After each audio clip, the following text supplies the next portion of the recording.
পাথর নয় মহারাজ। হ্যাঁ, তাই তো দেখছি রানী। এগুলো তো সোনা। শুধু সোনা রানী, এই পাহাড়টা তো সোনার। এই সব সোনা আমার চাই। আমার রাজ্যের কত উন্নয়ন হবে। লোভ করা ভালো নয় মহারাজ, যা আমাদের নয় তা জোর করে নিয়ে সিন্ধুক বন্দি করা একেবারেই উচিত নয়। এই সব ঈশ্বরের দান রানী, এটা কিন্তু ভুলে যেও না। ঈশ্বর কখনো নিজে এসে কিছু দেন না। যাও যাও প্রহরী, যাও তো বেশ বড় সড়ো দেখে একটা সিন্ধুক নিয়ে এসো। যথাজ্ঞা মহারাজ। আপনি কি সত্যি এই পাথর আকৃতির সোনাগুলো সিন্ধুক ভর্তি করে রাজকোষে জমা করবেন মহারাজ? এতে কোনো সন্দেহ নেই রানী।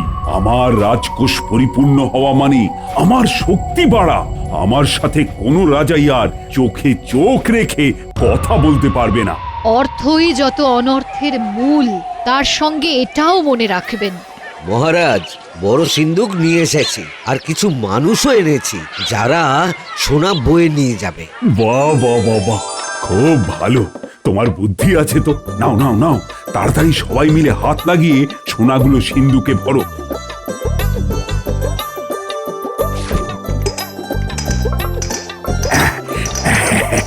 সব সব আমার।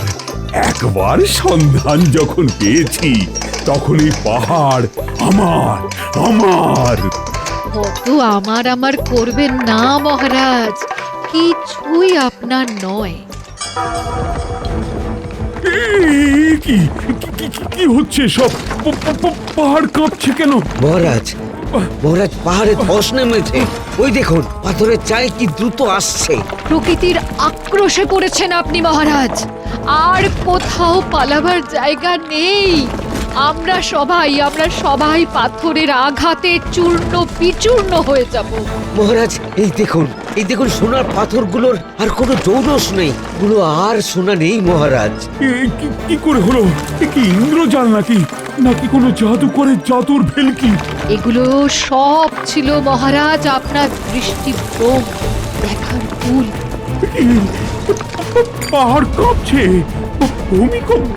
রানীমা সাবধান, পাহাড়ে ধস নামছে। সাবধান, একটা পাথর গড়িয়ে আসছে রানী। রানী রানী, এই তো তুমি কোথায়? এই তো আমি এখানে। উফ, উফ, কি হয়েছে মহারাজ? কি ভয়ঙ্কর এক স্বপ্ন। আমাকে একটু জল দাও। তেষ্টায় একদম গলাটা শুকিয়ে গেছে। দাসী দাসী দাসী, খুব তাড়াতাড়ি মহারাজের জন্য পানীয় জল নিয়ে এসো। যথাজ্ঞা রানীমা। আপনার কি হয়েছে? কি স্বপ্ন দেখেছেন? সোনার পাহাড়, সোনা তোমার উপর পড়ছে, তারপর সব কালো হয়ে গেল। ও কিছু নয় মহারাজ, চলুন এবার উঠতে হবে।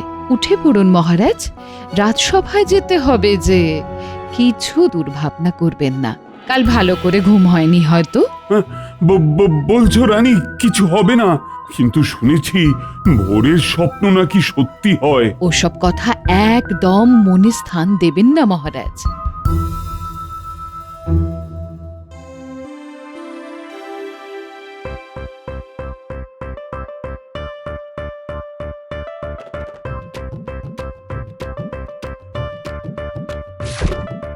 গিন্নি, গিন্নি, আরে বাজারের থলেটা রাখো, ভেতরে মাছ আছে। আসছি আসছি। বলি হ্যাঁ গো, বাজার থেকে আজ কি মাছ এনেছো? হ্যাঁ, ইলিশ মাছ। মা, সত্যি বলছো তুমি? ইলিশ মাছ এনেছো? হ্যাঁ, কেন অবাক হবার কি হলো? অবাক হব না।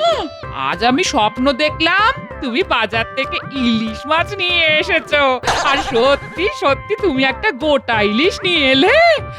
আমার স্বপ্ন সফল হলো গো। ওহ, কি আনন্দ হচ্ছে না আমার, কি বলবো। তার মানে ভোরের স্বপ্ন সফল হয়। যত সব ভুলভাল কথা। যাকে তুমি তাড়াতাড়ি ভাত বাড়ো আর জমিয়ে ইলিশ মাছটাকে রাঁধো দেখি, রাতে জমিয়ে খাবো, কেমন? আচ্ছা গো, আচ্ছা। তাহলে আমি স্নান করে আসি।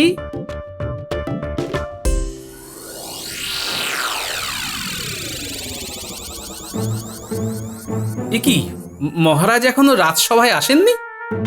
কি হলো মন্ত্রী মশাই? সেটা আমি কি করে জানবো বলো? তুমিও যেখানে আমিও সেখানে। সাবধান, আমাদের পরম প্রিয় মহারাজ রাজসভায় প্রবেশ করছেন।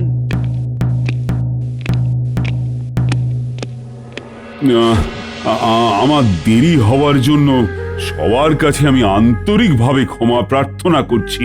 না মহারাজ, দেরি তো সবার হতেই পারে, কারণ না থাকলে কি আর দেরি কেউ স্বইচ্ছায় করে মহারাজ? কি বলুন মন্ত্রী মশাই? আমি আজ তোমাদের কিছু বলতে চাই। একটা দুঃস্বপ্ন আমাকে এমন নাড়িয়ে দিয়েছে যে আমি একেবারে দিশেহারা হয়ে গেছি। তার মানে আপনার স্বপ্ন বিভ্রাট হয়েছে মহারাজ। কি স্বপ্ন দেখেছেন সেটা বলতে হবে।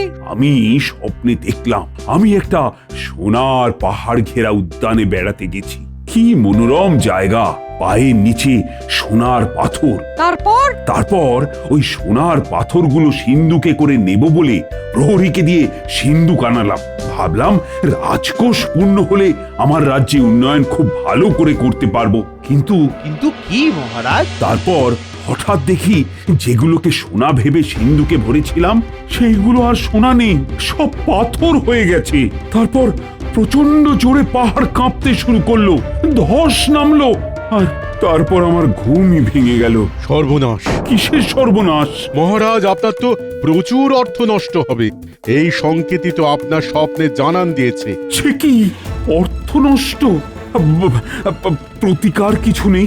এই মহারাজকে ভয়ের টোপ দিয়ে লুটে নেবার ছক শুরু হয়ে গেল।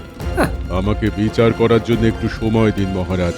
আমি কাল সকালে আপনাকে জানাবো প্রতিকারের উপায়টা কি। আমাকে এখন এই বিষয় নিয়ে বিস্তর পড়াশোনা করতে হবে।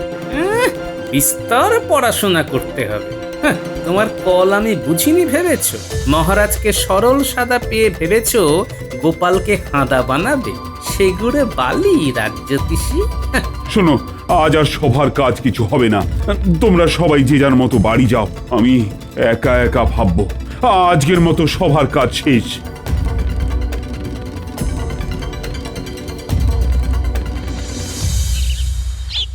এতক্ষণে এলে? আমি সেই কখন থেকে অপেক্ষা করছি। আরে গোপাল তো ইটুলির মতন আমাদের সঙ্গে আটকে ছিল। খুব কায়দা করে ওকে ভড়কি দিয়ে আসতে হয়েছে। যাকে আমাদের কথাবার্তা শুরু হোক। আমরা কি এখানেই কথাবার্তা শুরু করব? মন্ত্রীমশাই, আপনার বাড়িতে গিয়ে আলোচনা করাটা আমাদের সবার পক্ষেই ভালো। নইলে গোপাল চীনে জোকের মতন আমাদের পিছনে পড়ে যাবে। তাহলে চলো আমার বাড়ি, ওখানে মুড়ি খেতে খেতে সব আলোচনা হবে। খুব আলোচনা চলছে। তোমাদের কথাতে তো কোনো আলোই নেই, সবটাই চোনা।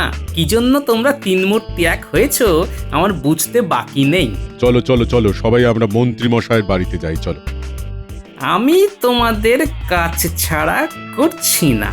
মহারাজকে ভয় দেখিয়ে মহারাজের ঘাড় ভাঙা আমি বার করছি। তোমরা যাবে যেথায় সেথায় যাব, ফুলে ফুলে উড়ে মধু খাবো।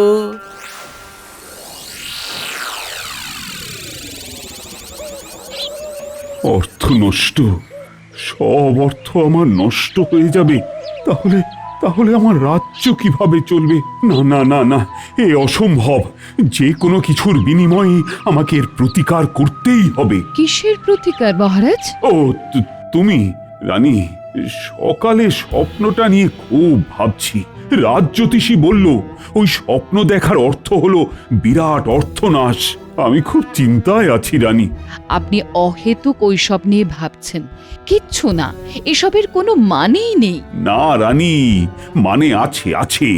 ভোরের স্বপ্ন, আমার ক্ষতি হবেই। কাল দেখি রাজজ্যোতিষী কি প্রতিকারের বিধান দেয়। আপনি ভয় পাবেন না মহারাজ, আপনি রাজা। সব কিছু যুক্তি দিয়ে বুদ্ধি দিয়ে ভাববেন। মনে রাখবেন, আপনার দিকে তাকিয়ে আছে হাজার হাজার প্রজা। আচ্ছা মহারাজ, গোপালের কি মত? এই সম্পর্কে গোপাল আপনাকে কিছু জানায়নি? এই সম্পর্কে গোপাল আবার কি বলবি? স্বপ্ন নিয়ে কথা বলা কি চারটিখানি কথা? কত পড়াশুনো করতে হচ্ছে রাজজ্যোতিষীকে।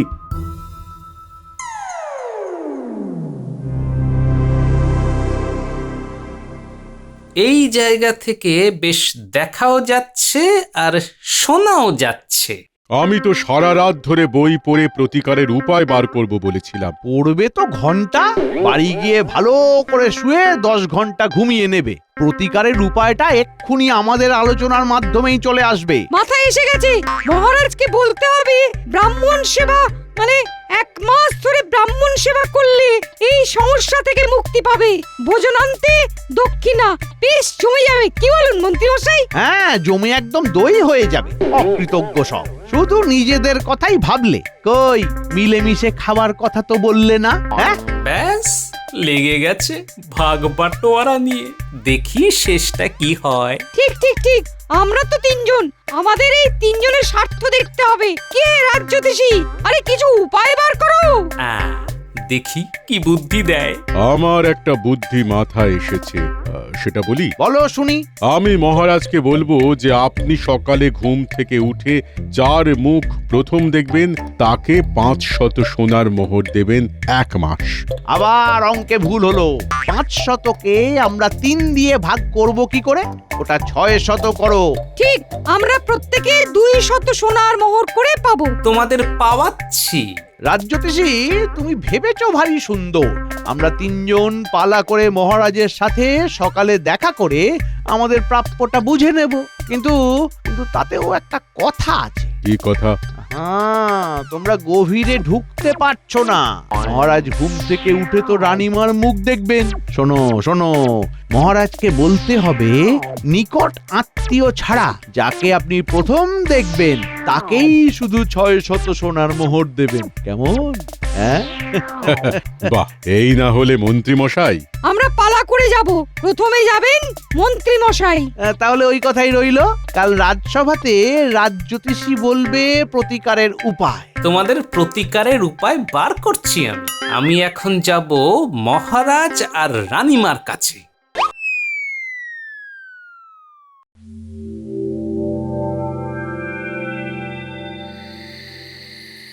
রানীমা, গোপাল দাদা এসেছে। মহারাজ আর আপনার সাথে কিছু আলোচনা করতে। আবার কি হলো? নিশ্চয়ই কিছু কথা আছে। গোপাল তো অহেতুক সময় নষ্ট করতে আসবে না। পাঠিয়ে দাও। যথা আজ্ঞা মহারাজ।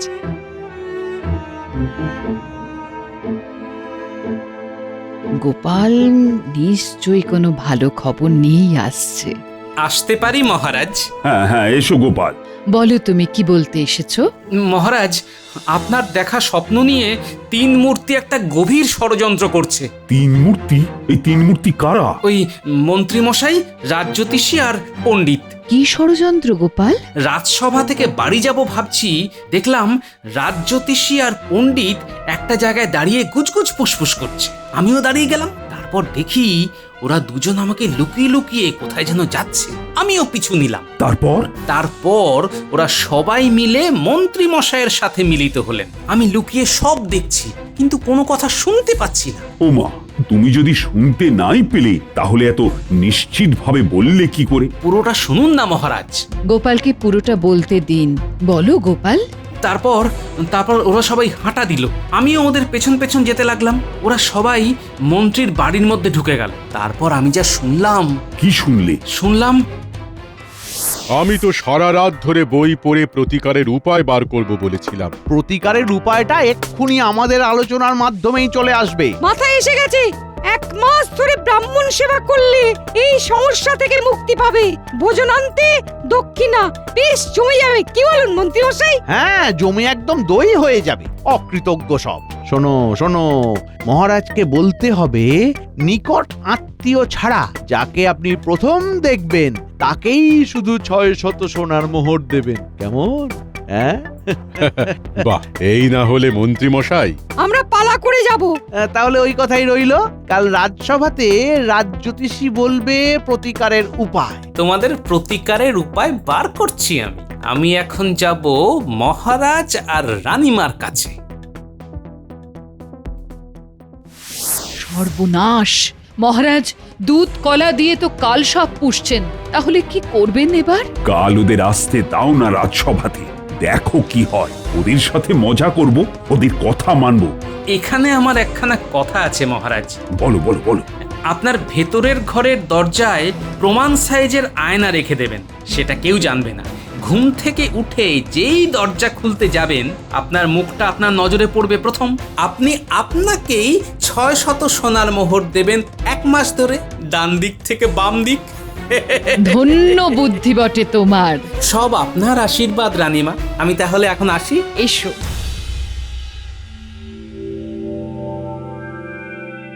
আহ, কি মধুর ইলিশের গন্ধ। গিন্নির রাধার হাতটা বড় খোলতাই হয়েছে। কেমন ইলিশ ইলিশ করছে আমার মন। কি গো, ইলিশের খুব তারে খুশি পার দেখছি। হচ্ছে হ্যাঁ? উচ্চার। কিছু ঘটেছে নাকি? হ্যাঁ? ঘটেছে মানে আজ 3 জনের ঘেঁটি ধরে ফেলেছি, মহারাজকে জানিয়েও দিয়েছি।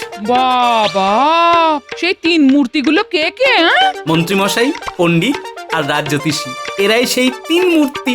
এরা কি করেছে এই একটু বলো না শুনি। হ্যাঁ? ও তোমাকে বলে কোনো লাভ নেই। ও, তুমি বলবে না তো? ঠিক আছে ঠিক আছে, তাহলে আমিও আজ খাবার দিতে পারবো না। হ্যাঁ, আরে আরে আরে, কিন্নি চটে যাচ্ছ কেন? খাবার বারো, দুজনে মিলে খেতে খেতে সব বলবো। ও আচ্ছা, তুমি হাত পাগুলো ভালোভাবে ধুয়ে এসো। হ্যাঁ,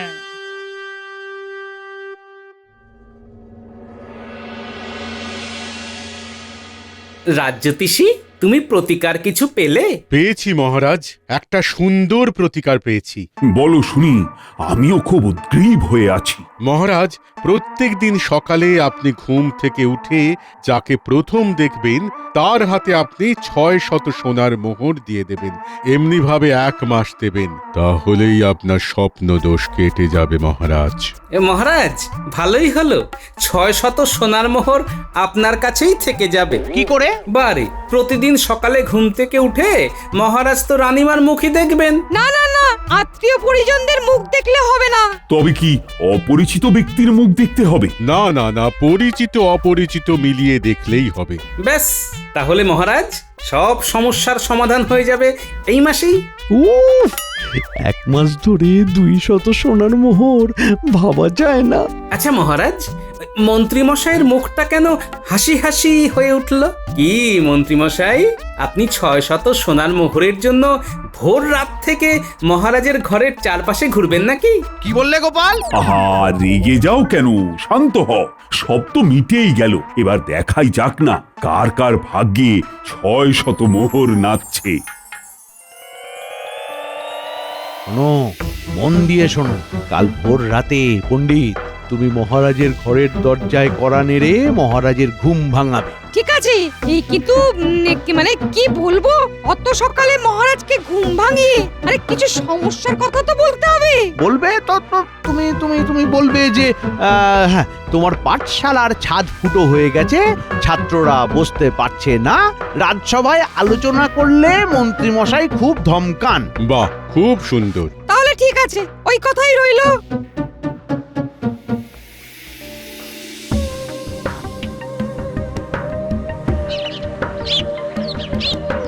পণ্ডিত, এগিয়ে যাও, আমরা এর বেশি যাব না। ঠিক আছে।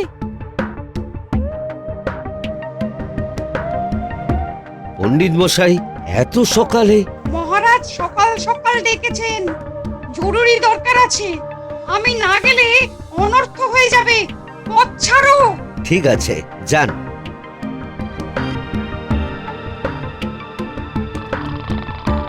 মহারাজ, মহারাজ!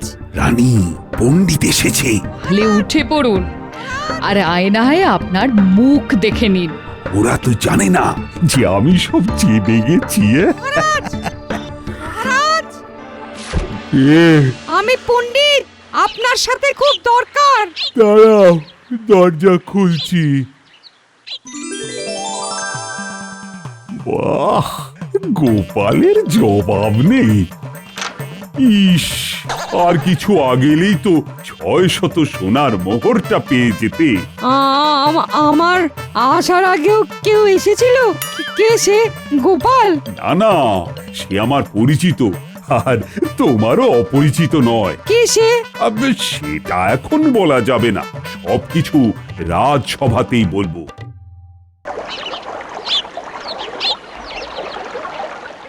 রাজস্বপ্ন যে এত জটিল সেটা আগে বুঝিনি মন্ত্রী। ভাগ্যিস স্বপ্নটা দেখেছিলাম, তাই কিছু মানুষকে ভালো চিনে নিলাম। মহারাজের গলাটা কেমন যেন লাগছে। পণ্ডিত, তুমি জিজ্ঞেস করলে না কার মুখ দেখে আমি ঘুম থেকে উঠেছি? আমি আমার মুখ দেখেই ঘুম থেকে উঠেছি, তাই 600 সোনার মোহর আমি নিজেকেই দিলাম। আপনি এই সব ঘটনাগুলো জানলেন কি করে? কি করে আর জানলাম? আমার আছে গোপাল, আর গোপাল আছে বলেই এ যাত্রায় পুরল না কপাল। গোপালের কথা মতো আমার ঘরের দরজায় পেল্লাই পেল্লাই আয়না লাগিয়ে দিলাম, আর ঘুম থেকে উঠে নিজের মুখ নিজেই দেখলাম। কি হে মন্ত্রী, 500 সোনার মোহরকে কি করে 3 ভাগ করা যায়? তাই 600 সোনার মোহরকে 3 জনের ভাগে 200 করে সোনার মোহর। মানে মহারাজ, মহারাজ খুব ভুল হয়ে গেছে, ক্ষমা ক্ষমা করে দিন মহারাজ। ক্ষমা? তুমি পণ্ডিত আর রাজজ্যোতিষী, তোমরা তোমাদের পেশাকে অপমান করেছো, ছোট করেছো। তোমাদের আমি আমার রাজ্য থেকে বহিষ্কার করলাম। প্রহরী, এক্ষুনি এদের উল্টো গাধায় চড়িয়ে মাথায় ঘোল ঢেলে বিদেয় কর। মহারাজ, গাধার উপর চড়াতে হবে না, এতে গাধাটার খুব কষ্ট হবে, ওরা সব পায়ে হেঁটে যাবে।